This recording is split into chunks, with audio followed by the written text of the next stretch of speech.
Bismillahirrahmanirrahim. Assalamualaikum warahmatullahi wabarakatuh. Alhamdulillah baru berkesempatan untuk buat ulasan untuk juzuk yang ke-24 sempena hari yang ke-24 Ramadan. Alhamdulillah. Dan sebelum kita mulakan, tahukah tuan-tuan, Sayyidina Abu Bakar As-Siddiq radhiyallahu anhu jauh lebih berani daripada lelaki yang menyembunyikan imannya dalam surah Ghafir. Itu adalah pengakuan yang dibuat oleh Sayyidina Ali. Dan hari ini hari yang ke-24 Ramadan, juzuk yang ke-24 ini terdiri daripada beberapa surah. Itu bahagian kedua surah Az-Zumar, kemudian surah Ghafir. Ghafir maksudnya Allah yang Maha Pengampun. Dan juga surah Fussilat. Fussilat maksudnya dijelaskan segala-gala. Dalam juzuk yang ke-24 surah Az-Zumar ini ada beberapa perkara yang boleh kita ambil pelajaran. Antara satu daripadanya adalah ayat yang ke-42 mengenai keajaiban jiwa ataupun roh manusia, yang mana Allah Ta'ala mengatakan dia yang memegang jiwa manusia ketika manusia tidur dan juga mati. Jadi sebab itulah bila kita tidur, sebenarnya kita ini separa mati, dan itulah sebabnya Nabi SAW mengajarkan kepada kita bila nak tidur kita berdoa seolah-olah kita ini akan menemui mati. Bismikallahumma ahya wa amut.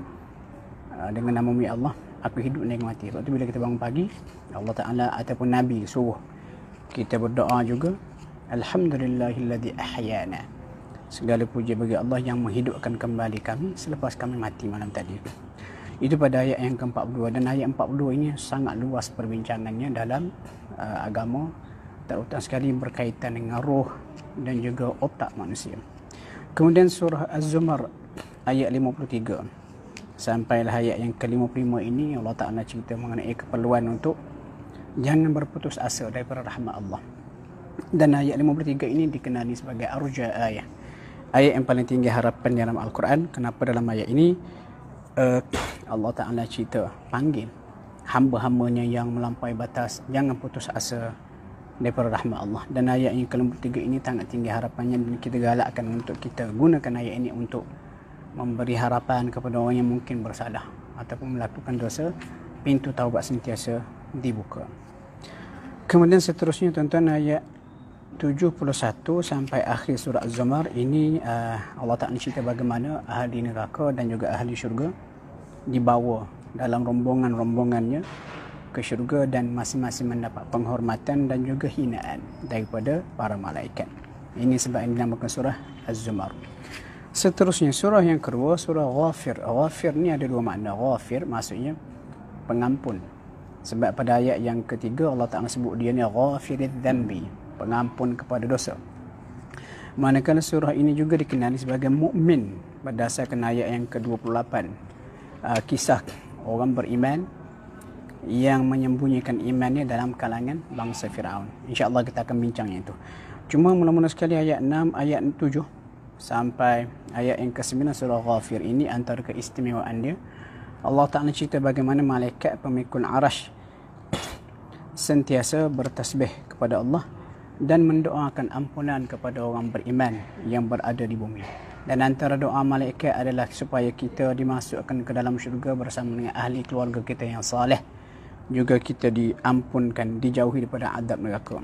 Ini antara kelebihan orang beriman. Walaupun mereka tidur di bumi, malaikat pemikul arash dan malaikat yang berada di sekeliling arash sentiasa doakan orang beriman. Mudah-mudahan kita masuk golongan ini. Seterusnya, mula daripada ayat yang ke-23 tuan-tuan sampailah kepada ayat yang ke-46. Ini Allah Ta'ala cerita kisah Nabi Musa dan juga Firaun. Cuma yang menarik dalam kisah ini adalah bagaimana seorang lelaki beriman dalam kalangan bangsa Firaun cuba mempertahankan Musa daripada dibunuh. Dan ayat-ayat ini kalau kita baca kisah dia, Firaun telah buat mesyuarat ataupun meeting untuk membunuh Nabi Musa. Lalu lelaki ini pada ayat yang ke-28 pertahankan Nabi Musa. Dia kata macam mana? Kalau kita perhati ayat yang ke-28, Allah kata wa qala rajulun mu'min, berkata seorang lelaki beriman min ali Fir'aun, daripada bangsa Fir'aun. yaktumu imanahu, dalam keadaan dia menyembunyikan iman dia. Dia kata apa? Ataqtuluna rajula, patut ke tidak kamu membunuh seorang lelaki semata-mata kerana dia katakan Tuhan dia Allah. Dan lelaki ini kalau kita baca dalam surah ini, dia pada awalnya menyembunyikan iman dia, cuba pertahankan Nabi Musa, nasihati Bani Qibti, bangsa Fir'aun, tapi akhirnya nyawanya pun terancam, tetapi Allah Ta'ala selamatkan dia daripada kejahatan bangsa Fir'aun. Itu kita tengok pada ayat ke-45. Jadi soalan yang saya ajukan di awal tadi, ibarat Nabi Sayyidina Abu Bakar As-Siddiq jauh lebih berani berbanding lelaki ini. Sebab apa? Satu hari Sayyidina Ali menceritakan bagaimana pernah Rasulullah dikeroyok ataupun dikerjakan oleh musyrikin Quraisy di sekeliling Kaabah, dan pada masa itu tidak ada seorang pun yang berani untuk mempertahankan baginda kecuali Sayyidina Abu Bakar. Abu Bakar pergi, dia tolak ataupun selamat lindungi Nabi daripada dipukul dan dibelasah oleh musyrikin Quraisy. Dan pada masa itu Sayyidina Abu Bakar menggunakan dialog yang sama digunakan oleh lelaki beriman pada ayat ini ke-28, sambil menolak musyrikin Quraisy menyelamatkan Nabi. Abu Bakar kata, ataqtuluna rajulan an yaqula rabbi Allah, patut tidak kamu semua nak bunuh lelaki ini semata-mata kerana dia berkata Tuhan dia Allah. Lepas tu kata Sayyidina Ali ketika menceritakan itu, dia kata siapa yang lebih berani, lelaki dalam surah Ghafir ini ataupun Abu Bakar?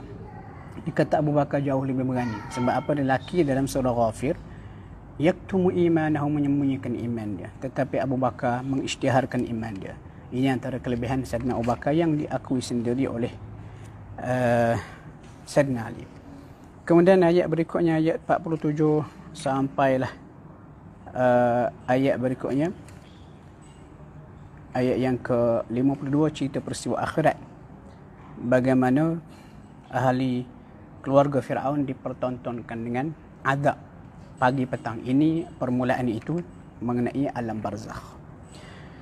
Seterusnya tuan-tuan, kita masuk surah berikutnya, iaitu surah Fussilat. Kenapa dinamakan Fussilat? Dijelaskan sebab Al-Quran ini, dalam Al-Quran dijelaskan semua perkara sebagai panduan kepada manusia. Dan antara yang menarik dalam surah ini, iaitu mula pada ayat 9 sampai 12. Ini Allah Ta'ala cerita peringkat penciptaan alam. Bagaimana dicipta, Allah kata cipta bumi dalam 2 hari 2 masa. Kemudian disebut langit pula ataupun bumi dijadikan gunung ganang, diberi keberkatan dan sebagainya. Dan langit ditetapkan 7 lapis langit pada 2 masa yang lain. Tuan-tuan boleh cek sendiri pada ayat yang ke-9 sampai 12. Seterusnya mula daripada ayat 13 sampailah ayat yang ke-18, diceritakan kisah 2 umat manusia yang pernah wujud di dunia, iaitu kaum Ad dan juga kaum Thamud. Seterusnya ayat 30. Ayat 30 ni antara keistimewaan dia, Allah Ta'ala cerita mengenai kelebihan orang yang istiqamah, konsisten dalam iman dia. Mereka ini mendapat khabar gembira dalam beberapa ketika. Yang pertama sekali ketika nak meninggal dunia, yang kedua ketika berada di alam barzakh, dan ketiga ketika berada di akhirat. Kemudian ayat 34 dengan sampailah 36, ini cara untuk menghindari kejahatan setan manusia dan juga setan jin. Ayat 34-35 Allah Ta'ala cerita mengenai cara nak menghindari kejahatan setan manusia yang sentiasa buat jahat ke kita. Caranya adalah membalas kejahatan mereka dengan kebaikan. Dan Allah Ta'ala sebut perkara ini memang sukar untuk dilakukan tetapi berkesan. Tetapi cara untuk menghindari kejahatan setan jin adalah dengan meminta perlindungan kepada Allah Subhanahu wa Ta'ala. Itu pada ayat yang ke-36. Sama juga ayat yang ke-37 ini ada prinsip saintifik yang perlu jelas pada kita orang beriman. Allah Ta'ala kata, wa min ayatihi, antara tanda kekuasaan Allah adalah al-lailu wan nahar, malam, siang, matahari dan juga bulan. Walaupun perkara-perkara itu sangat menakjubkan, ada fakta saintifik yang tersendiri, Allah Ta'ala jelaskan di sini. Allah kata, la tasjudu lisyamsi wala lilqamar, jangan pula kamu sujud kepada matahari ataupun bulan, sebaliknya sujudlah kepada Allah. Dan sering saya katakan, kita jangan kagum kepada kanvas alam ini manusia dan segala isinya, yang sangat menakjubkan adalah kanvas, yang mana pelukisnya, penciptanya adalah Allah Subhanahu wa taala. Dan ini antara cara yang berkesan untuk mengelakkan kita daripada terfitnah ataupun teruji kagum dengan kecantikan, ketampanan seseorang. Sepatutnya bila kita tengok orang tu cantik, orang tu tampan dan ada kelebihan-kelebihan dia, kita sepatutnya kagum kepada pencipta orang tu. Kita kagumi pelukis, bukan kanvas. Sebab kanvas, kertas lukisan itu boleh musnah bila-bila masa sahaja. Tetapi pelukis, dia boleh melukis pada tempat-tempat lain dan sebagainya. Dan itulah tuan-tuan, lebih kurang isi kandungan juzuk yang ke-24 sempena hari ke-24 Ramadan. Mudah-mudahan perkongsian ringkas pada kali ini dapat memberi manfaat kepada kita semua. Saya mohon maaf sebab dah lewat lepas asar baru mampu buat, sebab hari ni saya hari yang sibuk. Pagi ambil darah, kemudian balik ke UAE meeting, pergi pula ke hospital. Ni baru lapang sikit. InsyaAllah kita jumpa besok untuk sinopsis juzuk yang ke-25 sempena 20 hari 25 Ramadan. Assalamualaikum warahmatullahi wabarakatuh.